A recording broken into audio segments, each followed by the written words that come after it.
hari mulai siang, semua imam kepala dan tua-tua bangsa Yahudi berkumpul dan mengambil keputusan untuk membunuh Yesus. Mereka membelenggu dia, lalu membawanya dan menyerahkannya kepada Pilatus, wali negeri itu. Pada waktu Yudas yang menyerahkan dia melihat bahwa Yesus telah jatuh hukuman mati, menyesallah ia.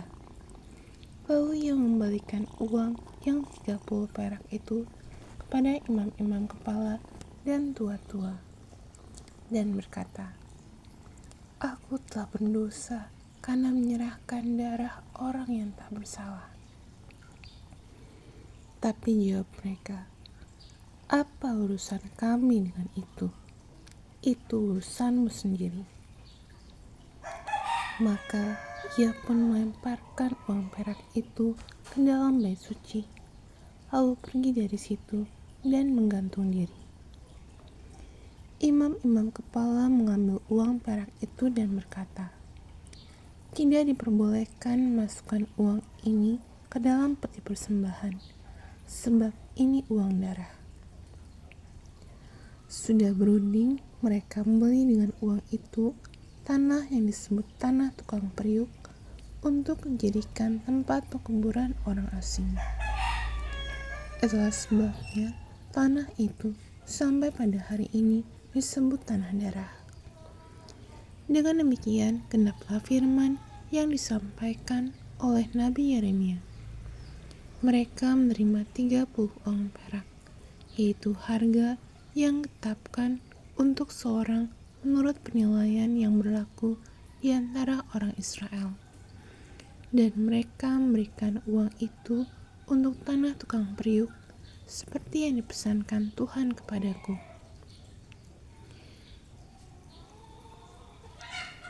Lalu Yesus dihadapkan kepada wali negeri, dan wali negeri bertanya kepadanya, "Engkaukah raja orang Yahudi?"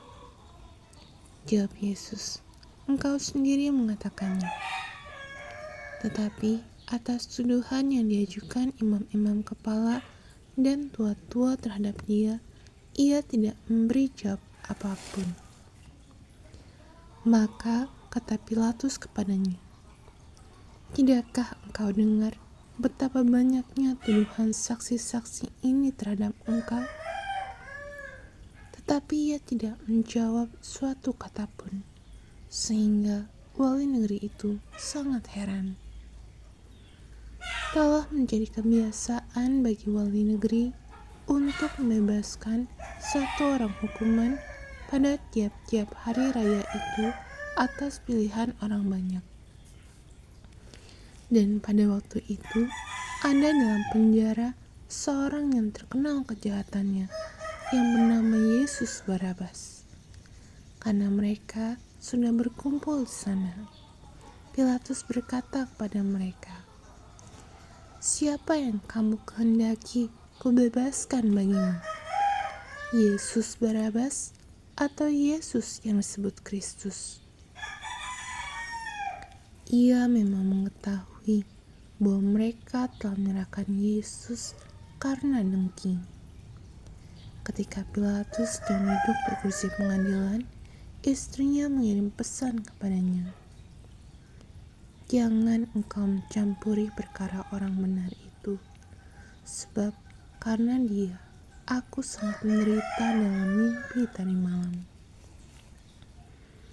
Tetapi oleh hasutan imam-imam kepala dan tua-tua, orang banyak bertekad untuk meminta supaya Barabas dibebaskan dan Yesus dihukum mati. Wali negeri menjawab dan berkata kepada mereka, "Siapa di antara kedua orang itu yang kamu kehendaki kubebaskan bagimu?" Kata mereka, "Barabas." Kata Pilatus kepada mereka, "Jika begitu, apakah yang harus kuperbuat dengan Yesus yang disebut Kristus?" Mereka semua berseru, "Ia harus disalibkan." Katanya, "Tetapi kejahatan apakah apakah yang telah dilakukannya? Namun mereka makin keras berteriak, "Ia harus disalibkan." Ketika Pilatus melihat bahwa segala usaha akan sia-sia, malah sudah mulai timbul kekacauan, ia mengambil air dan membasuh tangannya di hadapan orang banyak dan berkata, "Aku tidak bersalah terhadap darah orang ini. Itu urusan kamu sendiri." Dan seluruh rakyat itu menjawab, "Biarlah darahnya ditanggungkan atas kami dan atas anak-anak kami." Lalu ia membebaskan Barabas bagi mereka, tetapi Yesus disesahnya, lalu diserahkannya untuk disalibkan.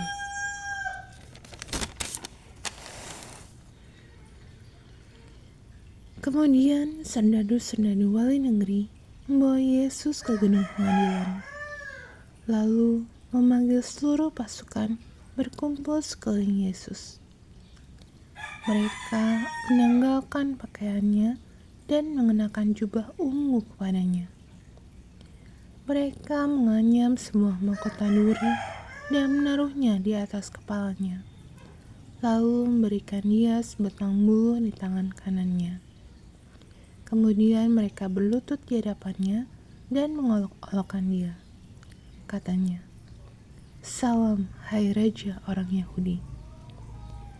Mereka memudahinya dan mengambil bulu itu dan memukulkannya ke kepalanya. Sesudah mengolok-olokkan dia, mereka meninggalkan jubah itu daripadanya dan mengenakan pula pakaiannya kepadanya. Kemudian mereka membawa dia keluar untuk disalibkan.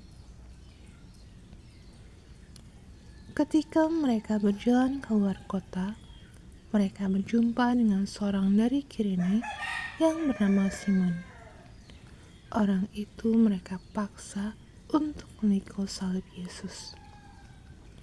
Maka sampailah mereka di suatu tempat yang bernama Golgota, artinya tempat tengkorak. Lalu mereka memberi dia minum anggur bercampur empedu. Setelah ia mengecapnya, ia tidak mau minumnya. Sesudah menyalibkan dia, mereka membagi-bagi pakaiannya dengan membuang undi. Lalu mereka duduk di situ menjaga dia, dan di atas kepalanya terpasang tulisan yang menyebut alasan mengapa ia dihukum. "Inilah Yesus, Raja orang Yahudi." Bersama dengan dia disalibkan dua orang penyamun, seorang di sebelah kanan dan seorang di sebelah kirinya.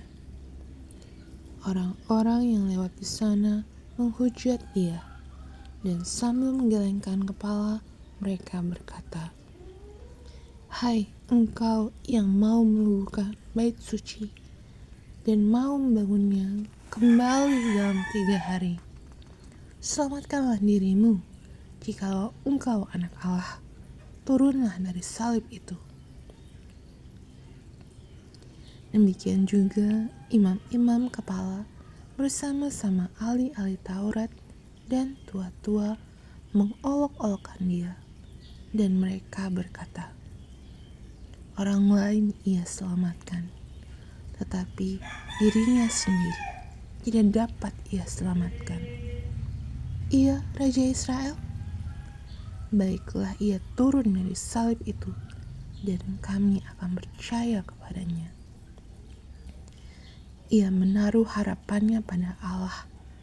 Baiklah Allah menyelamatkan dia, jikalau Allah berkenan kepadanya, karena ia telah berkata, "Aku adalah anak Allah." Bahkan penyamun-penyamun yang disalibkan bersama-sama dengan dia mencela-nya demikian juga. Mulai dari jam 12, kegelapan meliputi seluruh daerah itu sampai jam 3. Kira-kira jam 3, berserulah Yesus dengan suara nyaring, "Eli, Eli, lama sabachthani." Artinya, "Allahku, Allahku, mengapa engkau meninggalkan aku?" Mendengar itu, beberapa orang yang berdiri di situ berkata, "Ia memanggil Elia." Dan segeralah datang seorang dari mereka. Ia mengambil bunga karang, mencelupkannya ke dalam anggur asam, lalu mencucukkannya pada sebatang bulu dan memberi Yesus minum. Tetapi orang-orang lain berkata, "Jangan, baiklah kita lihat apakah Elia datang untuk menyelamatkan dia." Yesus berseru pula dengan suara nyaring, lalu menyerahkan nyawanya. Dan lihatlah, tabir bait suci terbelah dua dari atas sampai ke bawah, dan terjadilah gempa bumi, dan bukit-bukit batu terbelah, dan kuburan-kuburan terbuka, dan banyak orang kudus yang telah meninggal bangkit.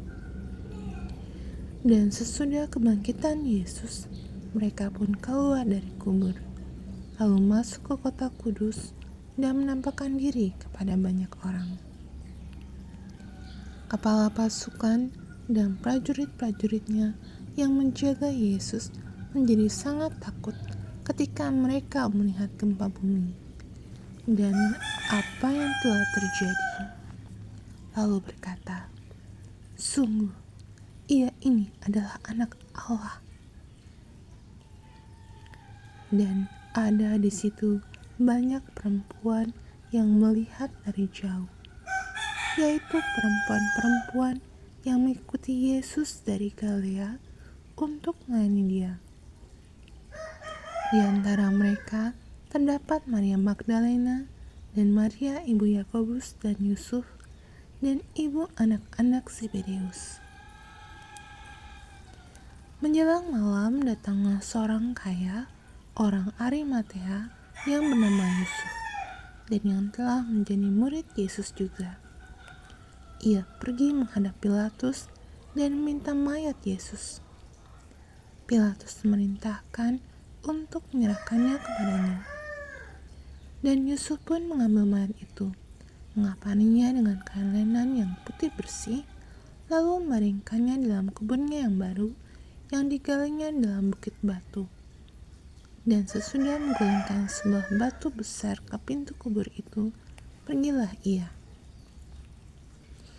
Tetapi Maria Magdalena dan Maria yang lain tinggal di situ, duduk di depan kubur itu. Keesokan harinya, yaitu sesudah hari persiapan, datanglah imam-imam kepala dan orang-orang Farisi bersama-sama menghadap Pilatus. Dan mereka berkata, "Tuan, kami ingat bahwa si penyesat itu sewaktu hidupnya berkata, 'Sesudah 3 hari aku akan bangkit.'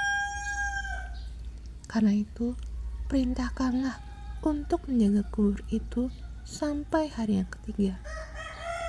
Jikalau tidak, murid-muridnya mungkin datang untuk mencuri dia, lalu mengatakan kepada rakyat, 'Ia telah bangkit dari antara orang mati,' sehingga penyesatan yang terakhir akan lebih buruk akibatnya daripada yang pertama."